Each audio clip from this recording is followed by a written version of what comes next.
Sejam bem-vindos ao programa Rede Jur News, uma realização da Rede Jur, Associação Internacional dos Escritórios de Advocacia Empresarial. No programa de hoje nós conversamos com o Dr. Antônio Carlos Guimarães Gonçalves sobre a importância dos precedentes do STF e do STJ, em especial em matéria tributária. E na sequência, a nossa pauta se refere à realidade do idoso no mercado de trabalho com o Dr. Mauro Freitas, ele que é um dos fundadores da Rede Jur e vice-presidente do Conselho Nacional dos Direitos da Pessoa Idosa. O Rede Jur News está no ar. Agora, dentro do Rede Jur News, nós vamos conversar sobre a importância dos precedentes do STF e do STJ, em especial em matéria tributária. O nosso contato é com o Dr. Antônio Carlos Guimarães Gonçalves. Ele é pós-graduado em Direito Tributário, sócio das áreas de Contencioso Civil e Tributário da Unidade Brasília de Gonçalves, Arruda e Gonçalves, Sociedade de Advogados.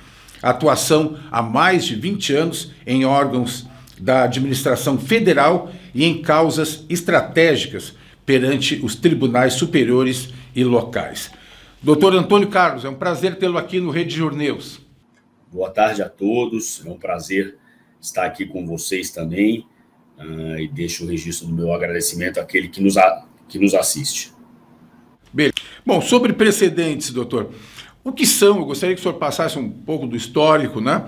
E qual a importância dos precedentes em todas as áreas do direito?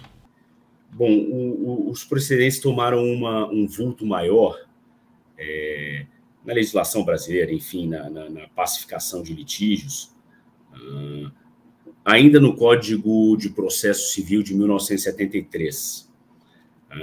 Naquela época, se inseriu no Código o artigo 557 do CPC antigo, e que já começava a dar aos relatores, nos julgamentos de apelação, de agravos, enfim, de recursos dirigidos à segunda instância, que pudessem julgar de forma monocrática, ou seja, sem levar o processo a julgamento pela turma. Como regra, nos tribunais, os recursos são julgados por colegiados. Essa deveria ser a regra geral. Mas ainda no Código de 1973, e já para se privilegiar a própria jurisprudência existente, então, quando um relator recebia um processo que já tinha julgados daquele mesmo tribunal ou de tribunal superior, que permitissem a aplicação imediata aos casos, o relator já podia fazer imediatamente, e dessa decisão do relator cabia o chamado agravo interno, ou seja, você levava para a turma com um recurso que se chamava agravo interno. Então, aí já foi um primeiro passo, e ainda antes do Código, repito, que se começou a dar uma importância maior para os precedentes, porque fazendo uso deles, havia uma dinâmica maior, porque os relatores mesmos tinham poderes, né, para triar os processos e julgar. A situação começou a se acentuar mais com isso em 2004, ainda antes do Código de Processo Civil, quando uma emenda constitucional alterou a Constituição Federal para estabelecer que recursos extraordinários, são aqueles recursos que são interpostos para o Supremo Tribunal Federal, deveriam conter a chamada repercussão geral. E a repercussão geral significa, em breve síntese, que a decisão que é proferida pelo Supremo transcende o interesse da parte. Ela acaba atingindo uma coletividade. E por essa razão, esses recursos com repercussão geral reconhecida são aplicados em todos os processos. As decisões tomadas nos representativos de controvérsia, como a gente fala, são de obrigatória aplicação pelos tribunais locais. Esse foi um outro passo significativo, né, para que se prevalecesse ou se prestigiasse cada vez mais no Brasil esse sistema de precedentes. ou seja, a gente passou um pouco do sistema legal, né, para o sistema de precedentes, que é muito parecido com o sistema americano de precedentes. Lá a gente percebe aqueles julgamentos que sempre eles fazem menção ao caso antigo, state versus, aconteceu isso, aconteceu aquilo. Então a gente já tem essa repercussão maior no Brasil, isso ainda em 2004. Já com a edição do Código de Processo Civil, que é de 2015, isso se acentuou ainda mais, porque aí o sistema da repercussão geral foi introduzido no Código, houve a alteração dos regimentos internos dos tribunais superiores, foram cada vez mais propiciando decisões em repercussão geral, filtrando maior os processos, ou seja, para que se estabelecesse prioridades no julgamento e fixação de teses que pudessem ser aplicadas no Brasil inteiro. Então, esse foi um segundo passo importante, acompanhado do terceiro, que foi o Código de Processo Civil. Daria para falar muito aqui sobre essa matéria, mas para assim, tentar alinhar ao máximo, o que a gente tem agora é algo parecido para o recurso especial, que é aquele que é dirigido para o STJ. O recurso que vinha para o STJ não precisava ter repercussão geral. Agora, ele vai precisar ter a chamada arguição de relevância, que, em última análise, é mais ou menos a mesma coisa, né? Você argui a relevância da tese para que ela seja conhecida pelo Superior Tribunal de Justiça. Esse assunto ainda está um pouco no forno, porque alguns entendem que é preciso haver regulamentação da norma da Constituição, que agora prevê a necessidade dessa arguição, e como isso tudo vai funcionar. Se a gente fizer uma comparação do que aconteceu com o Supremo, a regulamentação vai vir. Já há notícias até de que isso está incluído em pauta do Superior Tribunal de Justiça. Já existe um trabalho que é feito, inclusive, pelo Conselho Federal da OAB, levantando preocupações em relação a essa questão, porque a repercussão geral, quando você fala da Constituição Federal, a Constituição Federal é uma lei pequena, né, se você comparar com o universo de leis federais que nós temos no Brasil. Então, a envergadura legal, eu diria, do Superior Tribunal de Justiça é maior. E isso pode causar alguns problemas. Eu posso citar diferenças de interpretação entre tribunais locais. Como fica a uniformização dessa jurisprudência? O STJ sempre teve esse papel. Então, me parece que em casos em que não haja uma espécie de uma repercussão geral, não afete a multiplicidade de pessoas, mas que você tenha posicionamentos de tribunais estaduais diferentes, seria interessante o STJ ainda opinar, para fim de tornar harmônica a jurisprudência. Perfeito. Doutor, nós podemos citar casos importantes que estão para ser julgados, por exemplo, em Brasília? Podemos. Eu acho que uma grande discussão que ainda existe no Supremo, é uma pena que a gente tem pouco tempo, mas é a questão do imposto sobre serviços. E qual seria o conceito de serviço para fins de tributação, né? A Constituição Federal, quando foi desenhada em 88, os serviços, se comparados com os serviços que nós temos hoje, eles eram precários ainda, né?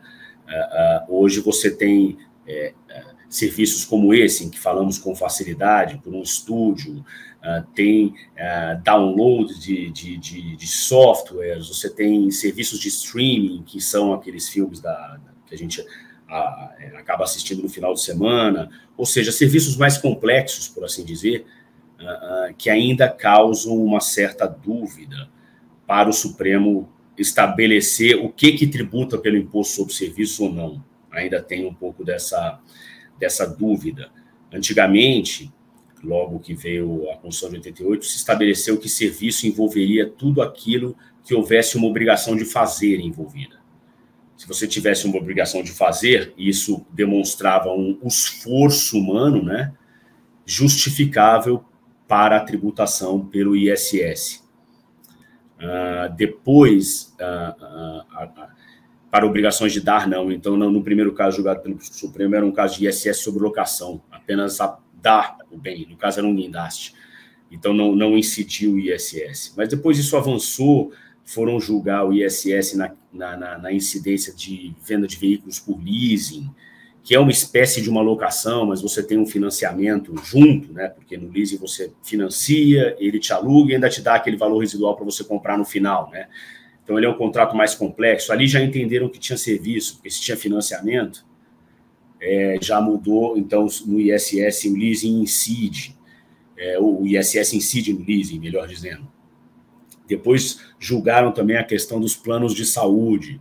Se tem serviço ou não tem serviço no plano, porque, desculpa, o serviço em si é prestado pelos médicos, né? O plano só intermedia. Qual é a função do plano? Tem que pagar ISS, não tem que pagar ISS?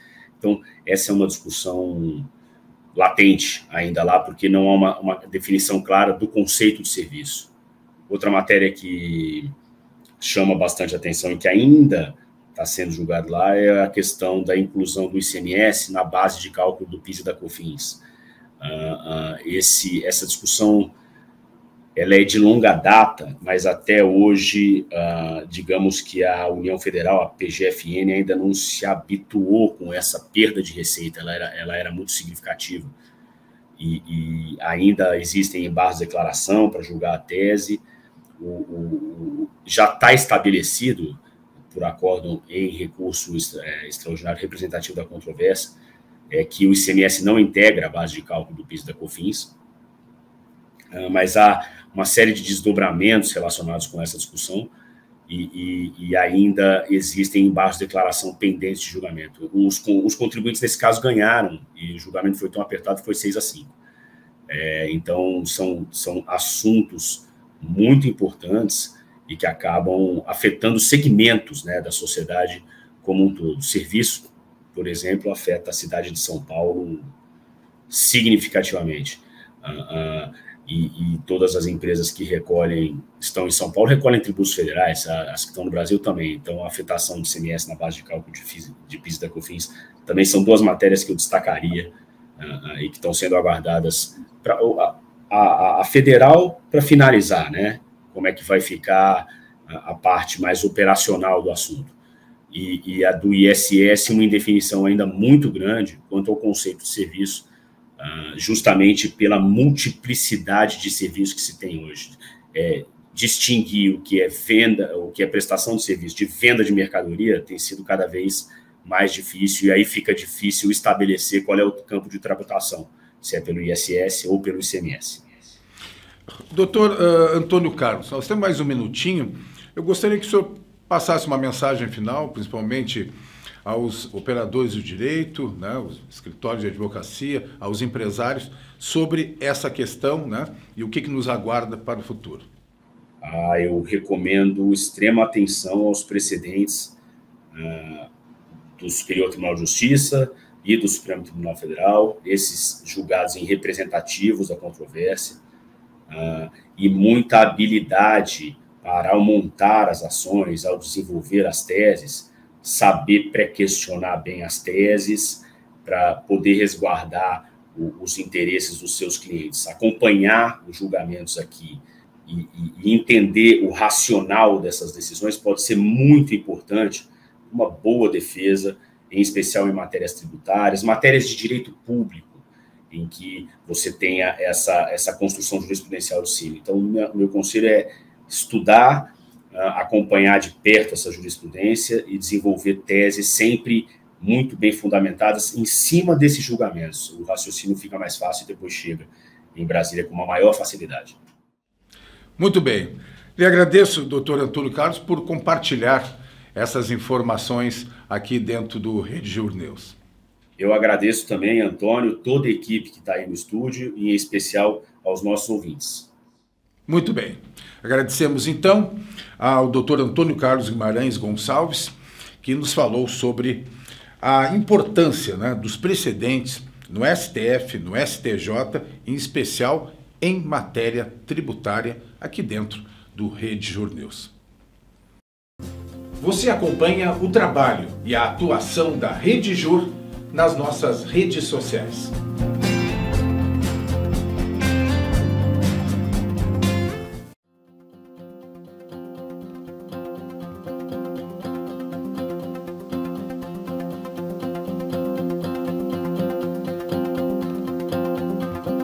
nosso contato agora, dentro do programa Rede Jur News, é com o Dr. Mauro Freitas, ele que é fundador da Rede Jur e também vice-presidente do Conselho Nacional dos Direitos da Pessoa Idosa. Mais uma vez em contato com a gente.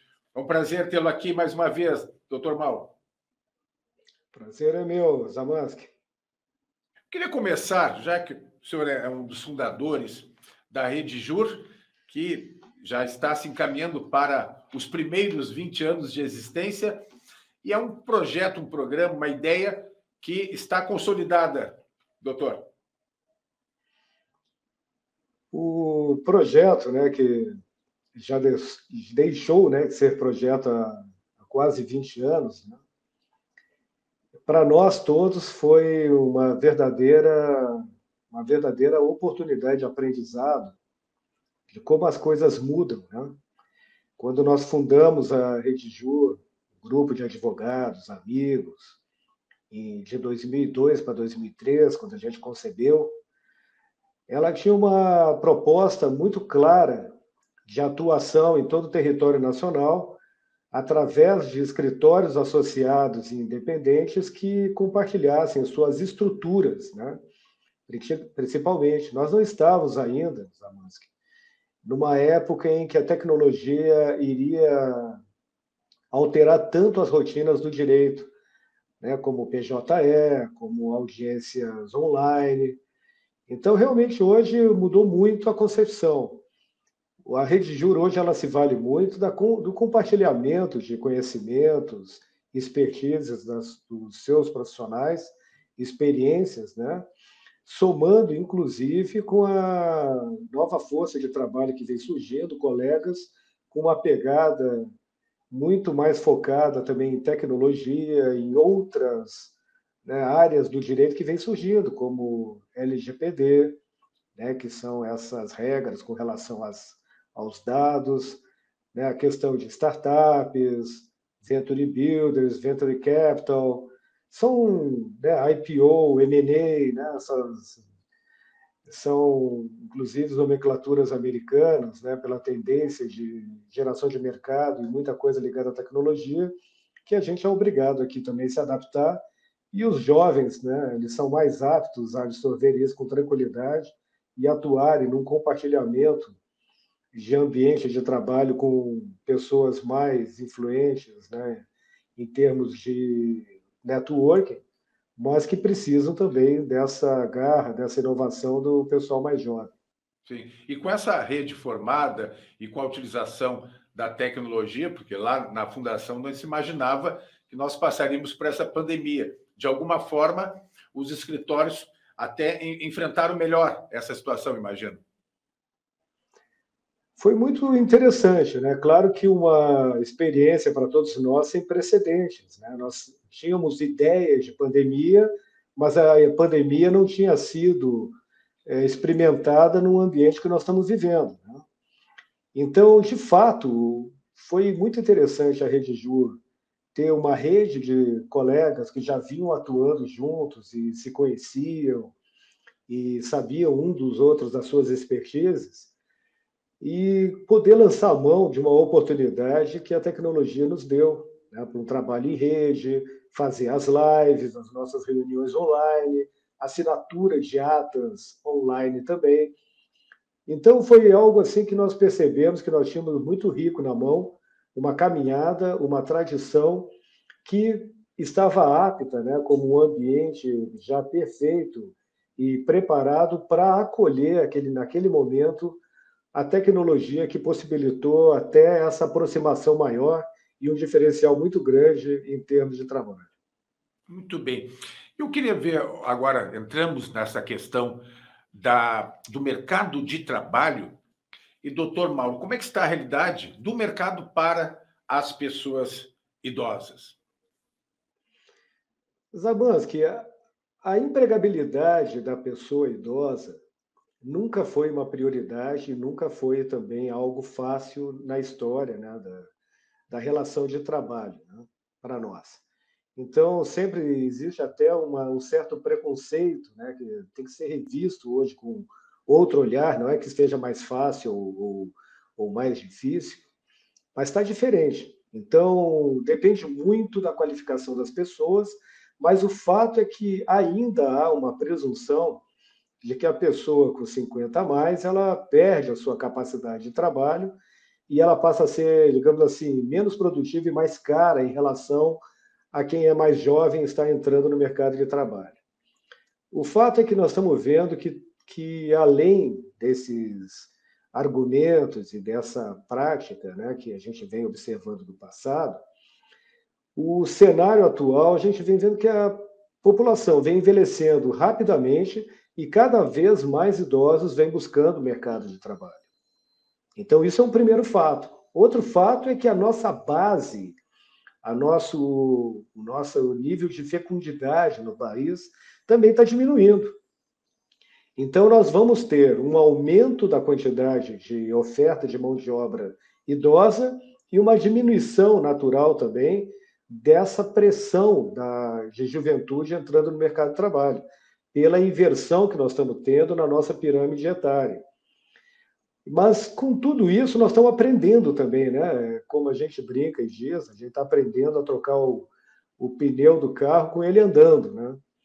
Ou seja, a população envelheceu, isso é um fato, a previdência não é algo que dará conforto para todos, pelo contrário.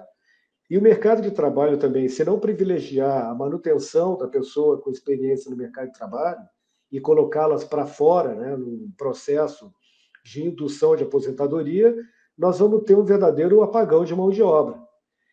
Então, as empresas, né, e isso já está acontecendo, essa é a boa notícia, né? As empresas vão perceber que hoje nós somos 7 milhões de trabalhadores acima de 60 anos. E veja, isso é o que as pesquisas estão nos dizendo. Imagina 7 milhões de trabalhadores acima de 60 anos ainda aptos a trabalhar, a dar ideias, a contribuírem.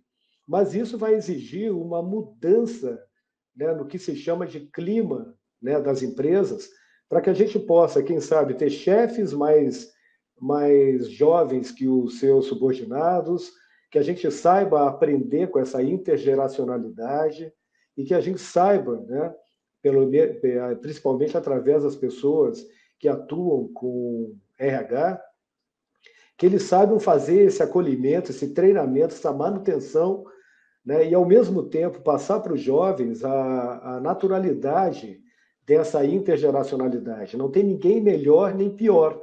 Existem peças que podem ser muito bem jogadas para fazer um ambiente de trabalho e uma oportunidade sem precedente. Né? Dificilmente nós vamos poder estudar um momento em que nós tivemos a intergeracionalidade tão impactante como nós estamos tendo agora, principalmente em termos de tecnologia, né? Então, que nós não tínhamos antes. Então, hoje nós estamos vendo muitas pessoas que têm uma memória de sucesso, de atuação profissional, de ideias, de condução e até de gerenciamento de equipes, né, que envelheceram, né, que é um processo natural, que tem seus ganhos, suas perdas, como qualquer coisa na vida, né? Mas que nós temos que saber hoje jogar. Eu lembro, até fazendo uma metáfora com o futebol, se diz que uma equipe ideal é aquela que consegue mesclar a juventude com a experiência. Isso também pode ser um paralelo aí para o mercado de trabalho, né, doutor? Zamans, que é aquilo que nós estamos falando. A gente pode até ter as nossas opiniões, nós pensarmos se isso é um ganho ou é um desafio, mas o fato é que uma projeção da Fundação Getúlio Vargas mostrou que em 2040 não é daqui 100 anos, 2040 é daqui a pouco, 57% dos trabalhadores no Brasil terão mais de 45 anos. Isso é uma projeção, isso é uma realidade. Como é que nós vamos lidar com isso? As empresas não estão ainda, não despertaram ainda para isso. Nós já temos algumas iniciativas de empresas grandes que estão contratando pessoas com 50 a mais, até como um experimento e uma preparação para esse futuro. Ou seja, ainda que você tenha algum preconceito, é muito mais inteligente que uma empresa de porte comece a fazer essa experiência e essa adequação de realidade, tá? Isso não é uma forma de atender um aspecto social. Estou falando que isso é um aspecto que vai acontecer. Está aí, a Fundação Getúlio Vargas diz, atenção, em 2040 nós seremos quase 60% da mão de obra acima de 45 anos. Isso é um fator que é um fato, é um fator que vai implicar numa necessidade de mudança, queira você ou não. Então você vai ter que contratar pessoas sêniores. E para contratar pessoas sêniores, o ambiente de trabalho não é o mesmo daquele imaginário que nós temos, de um ambiente de pessoas jovens, de TI e descolado, como é o Google, por exemplo. Mas pode ser alguma coisa tão descolada e diferente quanto. Mas nós vamos ter que lidar com pessoas numa outra fase da vida, com outras expectativas, com muito mais capacidade seletiva, né, daquilo que pretende fazer, quer fazer, do que uma pessoa jovem que está se colocando no mercado de uma outra forma, né? Então, é um aspecto muito interessante. Isso vai impactar, por exemplo, na alimentação que a empresa vai dar. Né? Nós não podemos alimentar uma pessoa de 60 anos da mesma forma que a gente alimenta alguém com 22. Nós vamos ter que ter rampas, nós vamos ter que ter banheiros mais adequados, nós vamos ter que ter cadeiras mais adequadas. Acessibilidade, né? Acessibilidade. E nós vamos ter que ter uma dinâmica de RH diferenciado. Nós vamos ter que nos adaptar em férias, por exemplo, e formato, né, de alternância, de posição no trabalho também. Então, vai ser diferente. Hoje nós estamos acostumados a ver um chefe mais velho do que o jovem que está entrando, que depois de um tempo esse jovem já se torna alguém sênior e esse sênior passa a ser aposentado. Essa lógica mudou totalmente. Nós vamos ter pessoas que vão entrar com 60 anos e com sua capacidade de gerenciamento, experiência, etc. e tal, pode ser que passe por cima de um jovem que está num gerenciamento. Né? Assim como pode acontecer o contrário. Né? Nós temos lá um chefe de 45 anos que daqui a pouco ele é ultrapassado por um jovem de 35 que mostra muito mais qualificação para atuar naquele ambiente. Então, nós vamos ter que pensar em tudo isso. Questão de férias, questão de horas extras, alimentação, paradigmas, né? Questão de legislação trabalhista, formato de contratação, home office para quem está com uma certa idade precisa cuidar dos seus filhos. Né? Nós estamos falando de mulheres que querem ser executivas e têm todo o direito e competência para estar no mercado também de trabalho e tem uma função social, né, e familiar extremamente importante também, de envolvimento. Então, tudo isso vai ser necessário repensar. Né? Eu tive uma experiência de entrar em contato com alguns profissionais da Confederação Nacional da Indústria e percebi, numa primeira conversa, o quanto que eles não estavam preparados para pensar o envelhecimento da mão de obra por um outro viés. O envelhecimento de mão de obra não é algo que se resolve simplesmente através de acordos coletivos ou alguma alteração de lei. Isso é uma questão de cultura. E nós vamos ter que ter um pensamento, por exemplo, diferenciado. Imagina 60% da população acima dos 45, Zamansky. Será que a nossa mobilidade urbana, metrô, ônibus, calçadas, não vão ter que mudar? Então, isso são fatores, né? E também as premiações. Uma coisa é um rapaz de 22 anos, uma menina de 22 anos, com uma expectativa de reconhecimento profissional e salarial. Outra coisa é a premiação que pode motivar uma pessoa aos 45, 50 anos. Então, isso é um desafio, mas é um desafio interessante. E o fato é que nós estamos envelhecendo rapidamente, nós não vamos ter espaços, né, tradicionais para todos trabalharem, mas nós vamos ter que nos adaptar, sim, no ambiente de trabalho daqui para frente. Então tá, muito obrigado, doutor Mauro Freitas, conversando mais uma vez com a gente aqui no Rede Jur News, falando sobre envelhecimento da população e o mercado de trabalho. Você acompanha o trabalho e a atuação da Rede Jur nas nossas redes sociais.